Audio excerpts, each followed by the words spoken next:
इस साल जो सबसे बुरा इंडिकेटर होगा वो तो investment in terms of GDP होगा। हाँ, वो इन्वेस्टमेंट की सिचुएशन ओवरऑल जो है वो काफ़ी डाउन है, और वो अब इसमें भी ज़ाहिर हो रही है कि ये इन्वेस्टमेंट की फॉरेन इन्वेस्टमेंट है को 50% से ज़्यादा अगर नेगेटिव हो जाए तो ये भी एक कंपोनेंट है। ऑल्दो ये कोई 15 to 20% है, 80% हमारी डोमेस्टिक है। तो डोमेस्टिक में भी कोई इन्वेस्टमेंट के ऐसे कोई प्रोडक्ट हम नहीं देख रहे कि जो आए हैं, या मतलब जो वैसे सर इसमें एसआईएफसी क्या कर रही है सर? SIFC अभी तक तो इसके पूरी नॉमेनक्लेचर को समझने की कोशिश कर रही है। उसने मतलब काफ़ी ज़्यादा वो अब ये है कि ट्रबल शूटिंग कर रहे हैं कि किसी को कोई मसला तो हमारे पास आ जाओ, हम बताएंगे। ठीक है। तो वो इस तरह के काम कर रहे हैं, कुछ बिजनेस सिंप्लीफिकेशन के जैसे प्रोसेसेस को री इंजीनियरिंग कर रहे हैं।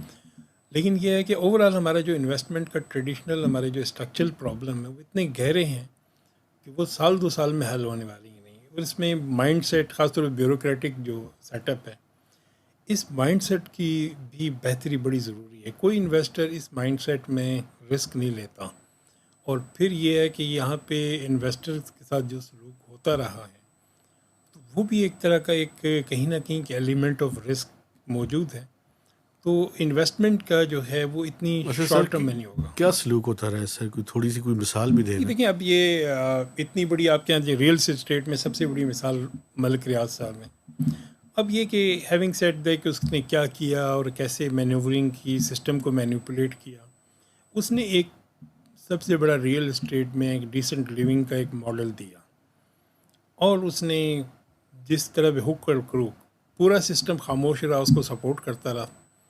लेकिन जब वो एम्पायर बिल्ड होगी तो वो एम्पायर कोलैप्स कर रही है। आजकल चौधरी मजीद दूसरा नंबर है। तो अब ये देखें, उसका भी आप देखें ना, जो फेज़ 2 है उनका, हाँ, वो उसमें भी बड़ी अफवाहें आ रही हैं। FH2।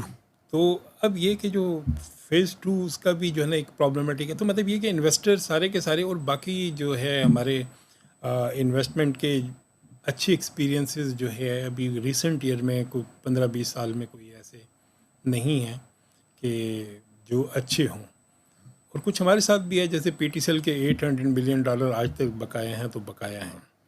वो सर $3.5 बिलियन तो ले लिए उन्होंने। हाँ, वो $8 मिलियन जो कि अभी तक $800 मिलियन अभी तक नहीं है। हमें तो वैसे चाहिए कि हम सूद समेत अपन उनसे कहें कि मेहरबानी करके वापस अब करें। तो देखें ना, कई 90s की ये उधार है, अभी तक वापस नहीं आया। सर मुझे याद है एक दफ़ा 2015-16 में या 14-15 में आप भी थे मिनिस्ट्री ऑफ फाइनेंस में, जब बड़े क्लोज पहुंच गए थे हाँ, प्रॉपर्टीज़ की उसके ऊपर। उसमें बल्कि गवर्नमेंट ने खर्चा कर दिया था। गवर्नमेंट ने एक इंसेंटिव दिया था प्राइवेट को। उनका ये था कि ये इनके जो टाइटल्स हैं, क्योंकि प्रोविंशियल गवर्नमेंट्स ने इनके ऑपरेशन के लिए दे दिए थे PTCL के लिए, टाइटल का किसी ने केयर नहीं किया, PTCL के नाम पे है नहीं है, ये PTCL की डिफेक्टो ये जगह मौजूद है। उसके बाद इन्होंने कहा कि नहीं, हमें ये प्रॉपर्टी नाम जब तक नहीं होगा हम ये पैसे नहीं देंगे। तो तकरीबन 99 प्रॉपर्टीज़ थी पंजाब में लोकेटेड थी। तो पंजाब गवर्नमेंट स्मार्ट निकली। गवर्नमेंट ने कहा कि 50% ऑफ द वैल्यूएशन कॉस्ट वो फेडरल गवर्नमेंट दे देगी प्रोविंस को, और वो अपनी प्रॉपर्टीज़ नाम करके ले आए, और इन्होंने कहा ये नाम हमने कर दी 99 प्रॉपर्टीज़, और इसकी वैल्यूएशन पे कोई मेरे ख्याल 3.5 बिलियन रुपीज़ जो है वो मिनिस्ट्री ऑफ फाइनेंस ने पंजाब गवर्नमेंट को दे दी।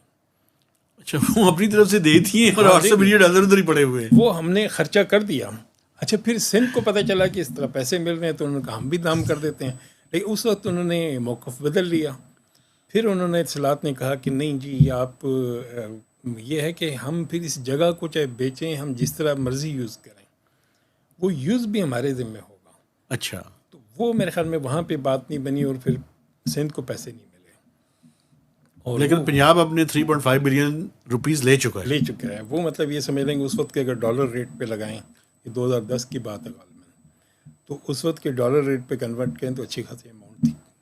तो $800 बिलियन का सिग्निफिकेट हमने दे दिया। तो मैं कह रहा हूँ कुछ इन्वेस्टर को हम इस तरह फेवर करते हैं कि इतने सालों से वो ओनरशिप कंडीशन थी 26% शेयर, तो $2.5 बिलियन में से तकरीबन उन्होंने 15% के शेयर दे के वो आज भी मालिक बन के बैठे हैं PTCL। सही है। लेकिन सर दूसरी तरफ आप ये भी देखें, मुझे याद है एक चाइनीज़ इन्वेस्टर आया था मेरे ख्याल में स्टील के सेक्टर के अंदर।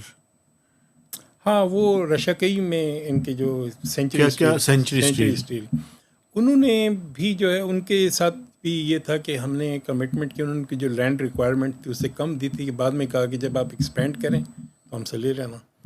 बाद में मेरे ख्याल में उसकी कॉस्ट में हमने सिग्निफिकेंट इंक्रीज़ कर दिया कि ये लैंड अब इस कॉस्ट पे मिलेगी। ज़मीन की कीमतें तो वैसे ही बढ़ जाती हैं पाकिस्तान तो में। वो मेरे ख्याल में, और ये भी थोड़ी बहुत नहीं थी, 5-10%, वो कई गुना थी, कुछ 7-8 टाइम्स हायर कॉस्ट पे उन्होंने कहा लेनी है तो ले लो। तो वो फिर भी कमेटी शमेटीज़ भी बनी लेकिन निकला कुछ भी नहीं उसमें हाँ, से। मेरे ख्याल में जो उस वक्त प्राइवेटाइजेशन मिनिस्टर की सरबराही में एक मीटिंग, पता नहीं फिर उसका क्या बना कुछ। हाँ वो भी खामोश हो गए, या पता नहीं उन्होंने ले ली ज़मीन। लेकिन बहरहाल इन्वेस्टर्स के साथ कोई सलूक अच्छा नहीं है।